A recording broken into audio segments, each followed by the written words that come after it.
Hey guys, Albe here once more for motorcycles and coffee. This time around we have Garey Cooper here with me. He has a small YouTube channel just like mine. You guys go check it out. I'm gonna put a link in the description. We're gonna get to know Garey, and he is the proud owner of an Aprilia Tuono, just like I am, but Tuono is a factory, and he's also the proud owner of a Panigale V4, what is it? V4S, which amazingly enough, he won through the Jaret Campisi bike giveaway. Hey, welcome, Albe. It's a pleasure to meet you here in the man cave at Wistful Vistas. And very nice to meet you too. Appreciate you. Let me come here. But we have the coffee, which he made himself. We are here in the man cave because there was no other place I would interview this man. So enough of the chit chat. Let's get on it.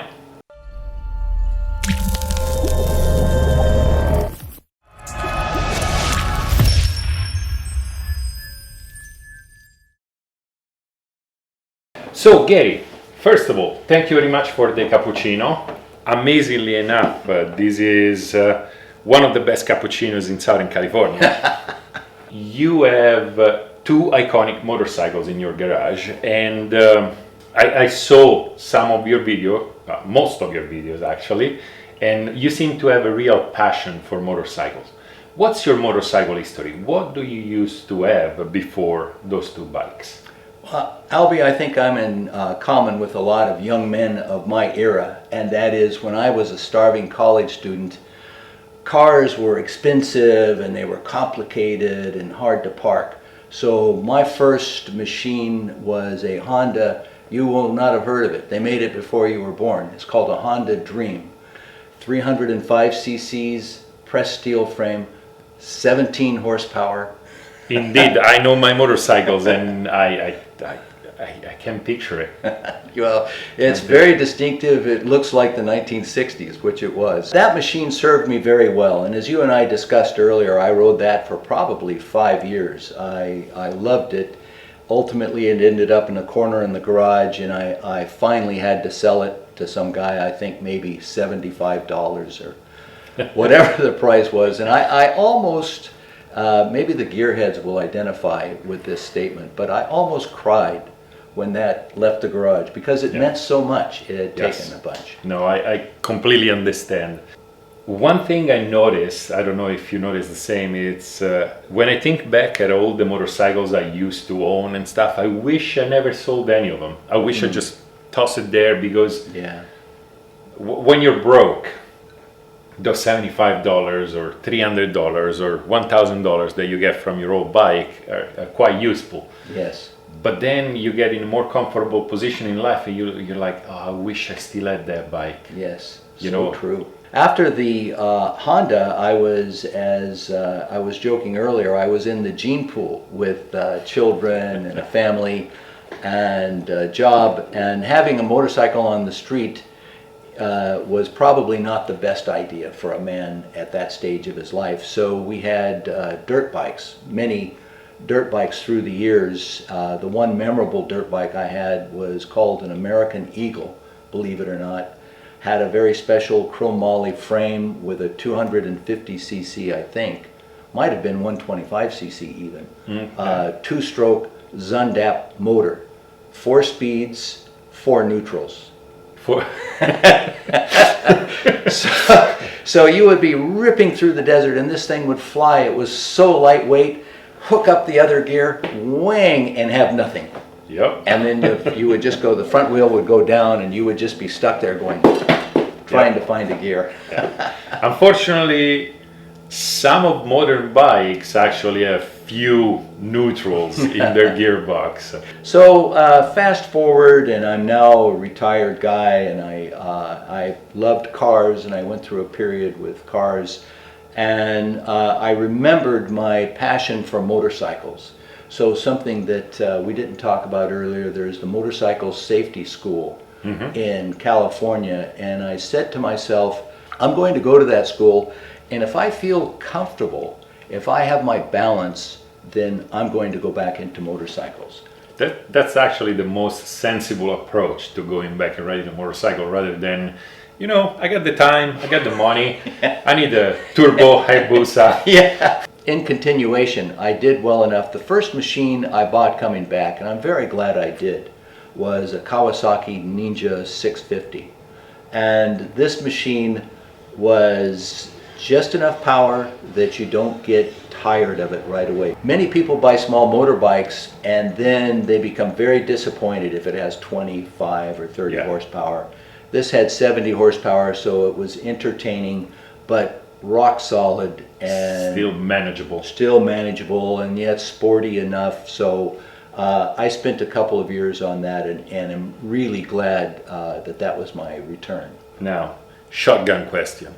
What color was it? It was green. Green. Yes, that's the way the Kawasaki is supposed to be. Green.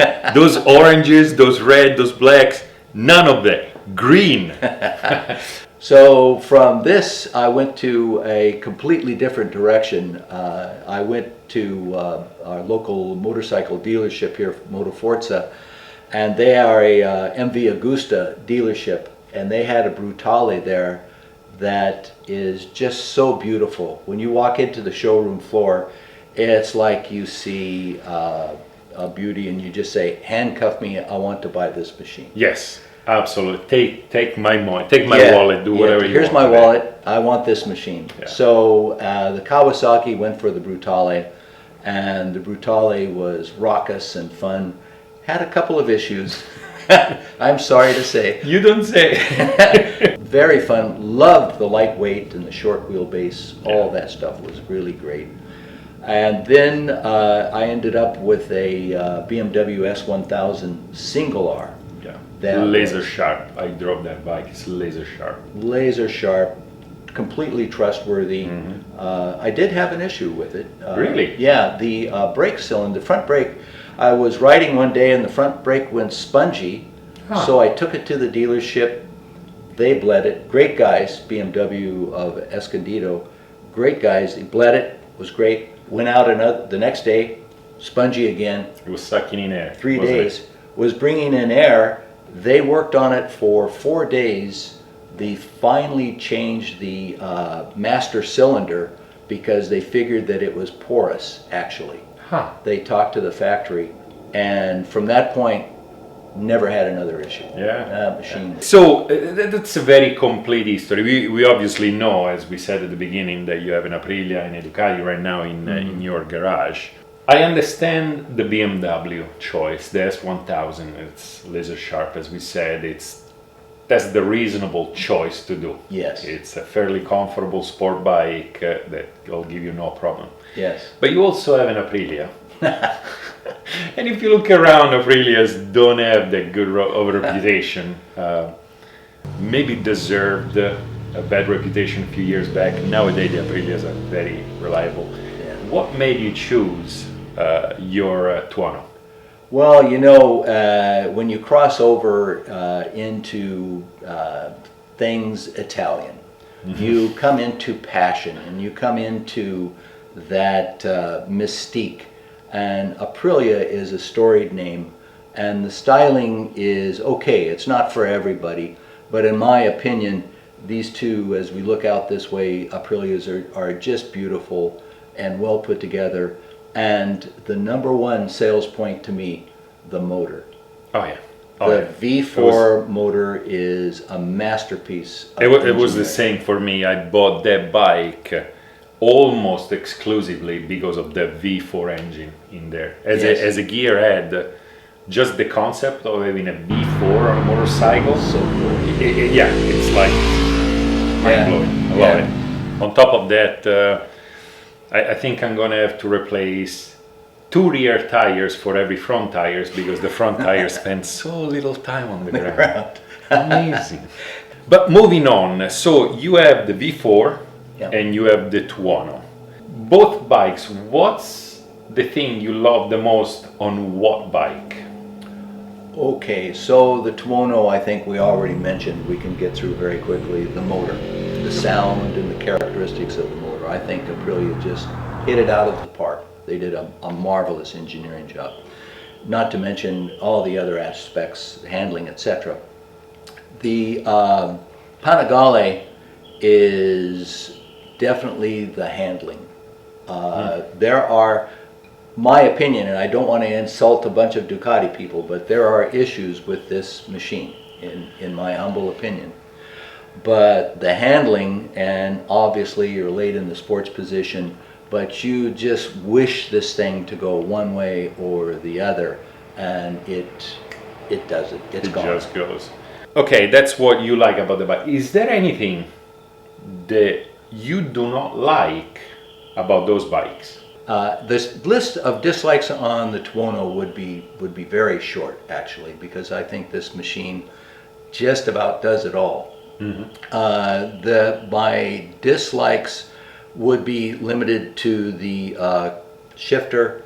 It is a bit of a long throw to get between the gears, and yes. You can, if you're not careful, you need to really bring it up to get it into the gear. You need to be decisive with it. You can't hesitate, otherwise you'll get one of those false neutrals or... Correct, or you'll stay in the same gear or something. So, to move on, things that I dislike about the V4S, and some of these come with the nature of the beast. It is the beast.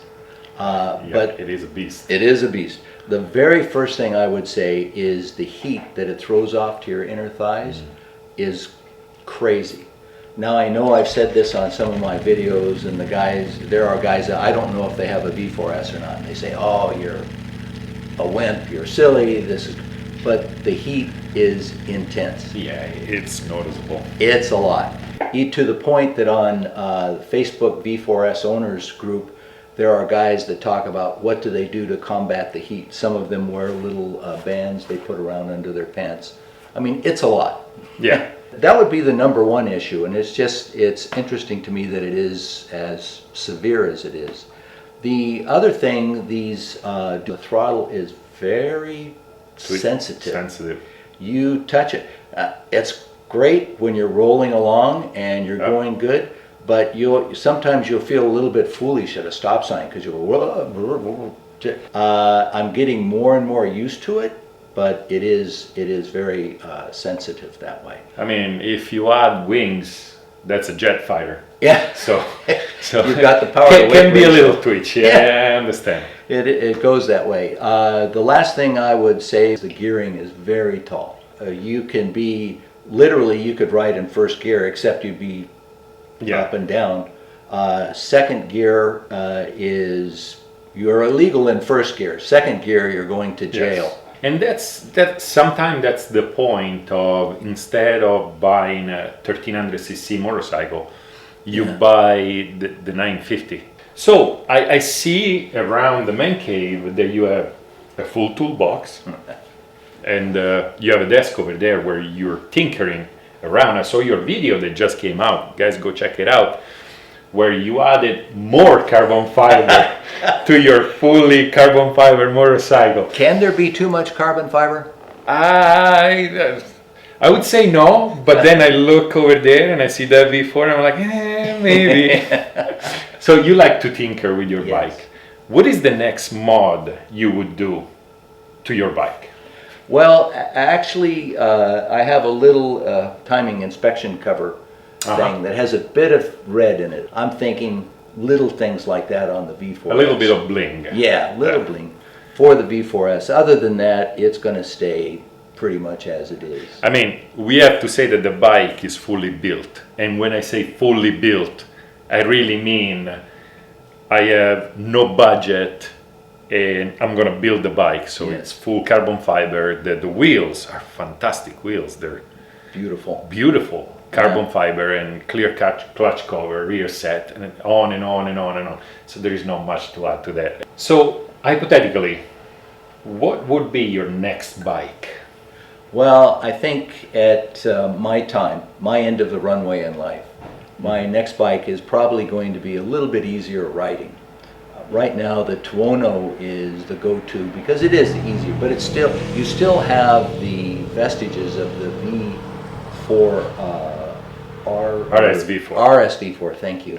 Yeah, sorry, Ducati Aprilia mix-up, and you're a bit tucked in the legs. You are a little bit. So I think, so the Multistrada, which I'm thinking of since I saw your video on it, check it out. He rides it in Italy, where they come from. Yeah. So the Multistrada, I think, is a possibility, a very real possibility. And then perhaps secondarily, one of the BMW touring machines. Touring machine like a GS. Like a GS. Or R1200, whatever they have. Yeah, I would probably, the R1200, I would probably dial it back a bit, I think, from the R12. Is there something between the 1200 and the 800? Is there 1,000? The S1000 XR. Yes. Similar concept to the Multistrada, a little buzzier. Yeah. But same thing, I loved it because it's sporty, but at the same time it's a more upright. It's more upright, it's relaxed. More You've got a bit gentlemanly more wind. bike. Yeah, more gentlemanly. That's a good way to put it. And if you're going to go, if you're motorcycle riding, you say, hey, I want to go on the freeway for 2 hours or 3 hour ride, and I want to get to this place. Are you going to do that on a V4S? If I need to go somewhere, probably not. Probably not. You're going to go on the V4S to have some short, quick fun. Correct. But I agree. I think that's an excellent choice. Yeah, I agree. Garey, thank you very much for having me here. This is such a pleasure. Fun conversation. Such a pleasure. The coffee. I was very intimidated to make this man a cappuccino. Instead, it turns out he's a great cappuccino. I'm going to make him make me another one later on. I really appreciate your time, your stories. You have plenty, and unfortunately, not all the stories can end up in this video because I need to keep it short enough. Yeah. But it's been a lot of fun. As always, go check out Garey's channel. Garey. Cooper. Yeah, Garey is spelled with an E. There's a mistake on my birth certificate. A little different than. But he's the only one with it, so go check the channel. It's very fun.